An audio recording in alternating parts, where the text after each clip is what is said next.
here, Toil Training, for this week's edition on Facebook. How you doing this week? How is your goals coming along? Are you working at it? Are you keeping at it? Are you trying? Keep on trucking, baby. You'll get it. Let me give you some more mojo to help you get a move on. Be not afraid of growing slowly. Be afraid of only standing still. There's a Chinese proverb. Think about that. It just means do something, baby. Get it done. Do something, and something will happen. So this week I want to talk to you about calorie intake and what you should know. So calorie intake and what you should know is this week's topic. So what if we went around and asked 100 people what a calorie is? Do any of you know? Bet you most people don't. Most people will say, it's that thing that makes me fat. Fat, a calorie. Well, calories have gotten a bad rap. And they are not the enemy. Calories are not the enemy. Few of us truly understand what a calorie really is and the importance of it is to our bodies. Let me explain to you what a calorie is. So here's the definition. A calorie is energy it takes to raise the temperature of 1 gram of water 1 degree Celsius. The important word to take out of here, though, is energy. The important word, energy, is the most important word of this definition.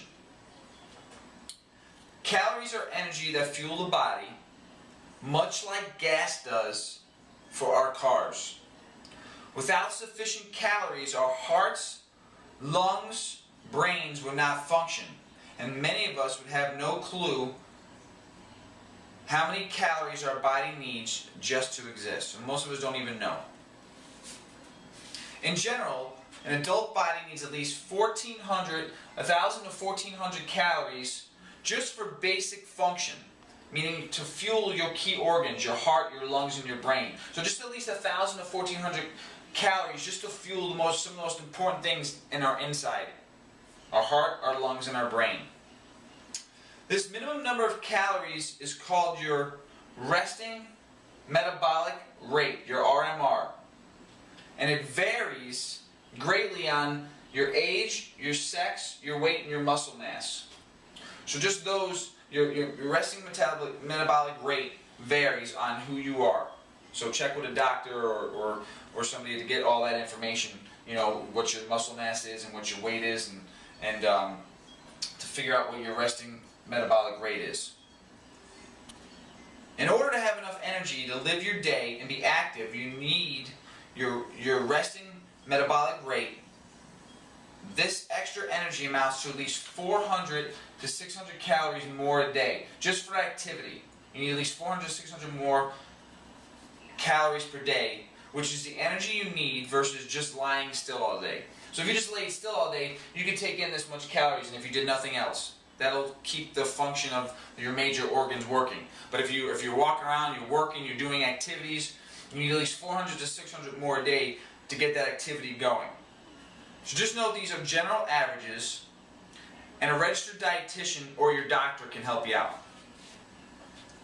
Calories and weight gain. If you exceed the number of calories your body requires each day, you will eventually gain weight.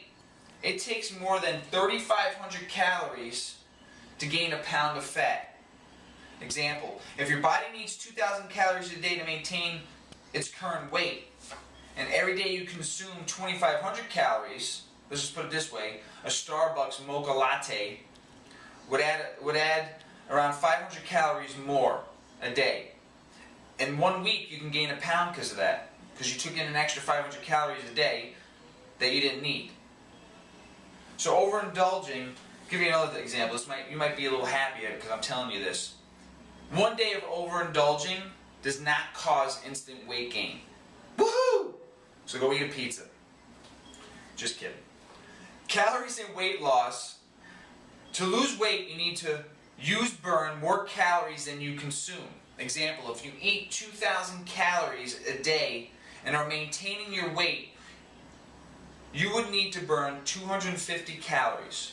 So that'd be basically 30 minutes of some high impact aerobics, high impact working out with some weights, but fast paced, quick, No rest in between, getting that 30 minutes of high aerobic exercise done. And that's for a 150-pound person per day.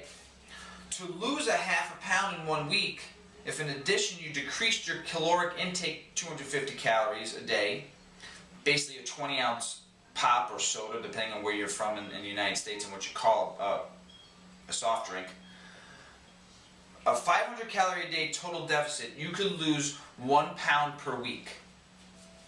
It is important to remember that although drastically reducing your calories in a short period of time may initially result in dramatic weight loss, but the body can rarely continue along this restrictive path, especially if the person is consuming below their resting metabolic rate, your RMR. So here's some more definition of your RMR. Is the energy required to perform vital functions, body functions, basically what we talked about earlier. Eating later to make up for those missing calories usually results in gaining back the weight loss plus more.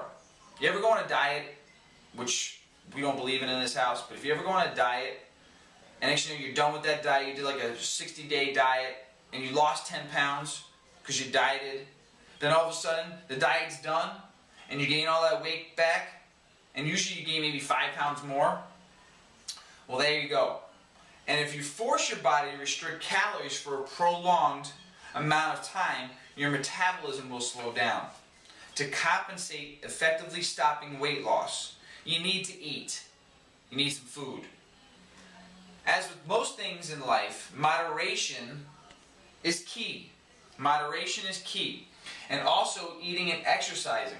So you do all three. My wife Susan, she's the best. She always believes in moderation. That's why she hasn't changed weight. That's why she stays the exact same way for as long as I've known her. And her body looks great.